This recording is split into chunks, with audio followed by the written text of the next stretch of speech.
Is he all right? I said, is he all right? That sounds better. Sounds like a Pentecostal church in this place now. Okay. First, I just want to thank Pastor and the ministers for allowing me to come up here. It's always a pleasure to be up here. I do not take this lightly. If anything, the Timothy group does, it makes you accountable.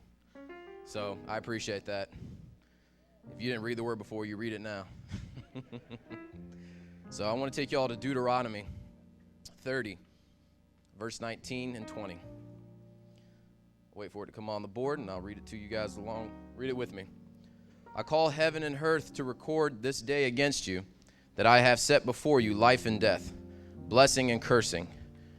Therefore choose life, that both thou and thy seed may live, that thou mayest love the Lord thy God, and that thou mayest obey his voice, that thou mayest cleave unto him, that he is thy life, the length of thy days, that thou mayest dwell in the land which is the Lord swear unto thy fathers, to Abraham, to Isaac, and to Jacob, to give to them. You may be seated.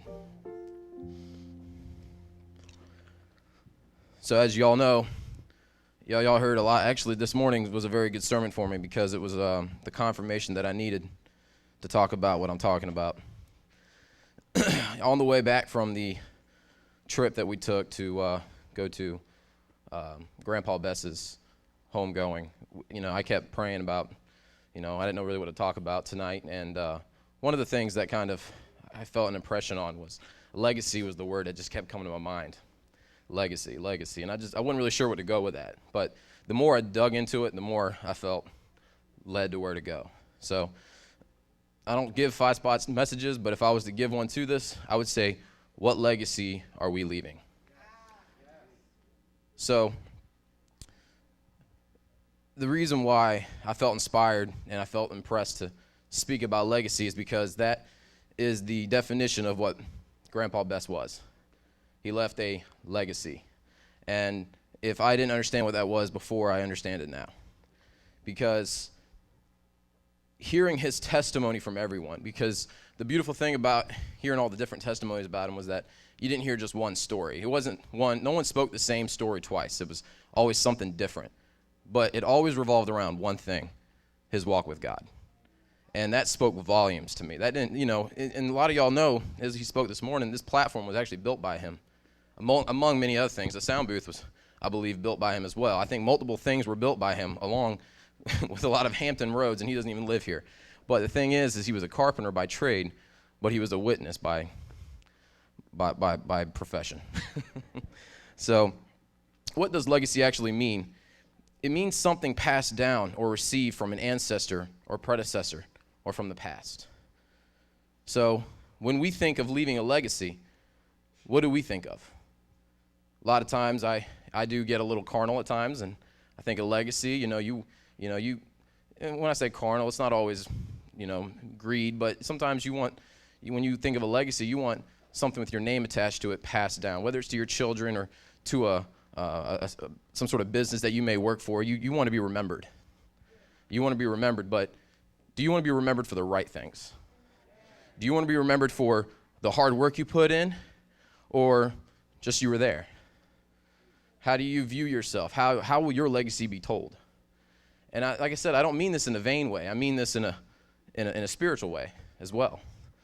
So, when you think of a legacy, you think of material possessions such as money or an inheritance that was left to your family, to your children, or a building or a monument built in your name.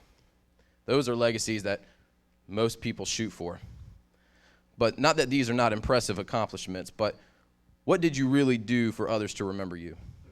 I don't mean this in the means of vanity, as I had said, but what example did you set for the next generation?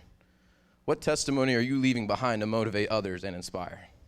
I don't mean community service and being a good person like you always hear people, and that's their excuse to get to heaven as well. Oh, they were a good person. That's not going to get you into heaven, and we all know that. And that is not going to leave a legacy because you were a good person. They'll remember you as a nice guy, but you didn't do anything. So, Bill Bess had many talents. He was an excellent carpenter, and those who think I'm a carpenter, I cannot hold a candle to that man. He was an amazing carpenter. I saw the work he did, and I just couldn't He's lost more talent than I ever will gain. But he was also a hardworking man in many other trades. He was a wonderful son, father, and husband, which all are amazing attributes in itself. But that wasn't his biggest legacy. It wasn't building, even though he built many of them. It wasn't a monument, even though he was a monumental of a man to those who knew him, such as I agree. It was knowing that his walk with God was so strong that he was an inspiration to his family and to his church and all who knew him. So let me ask you again, church, what legacy are you leaving? Will you be remembered as some nice person who gave charity, or you will be remembered as an inspiration to have a deeper walk with God? Someone who had an unquenchable thirst for the word. Someone who stayed hungry for the wonderful preaching that we get every week. What will you be remembered for? What are you passing down to the next generation? What will you leave? Thank you.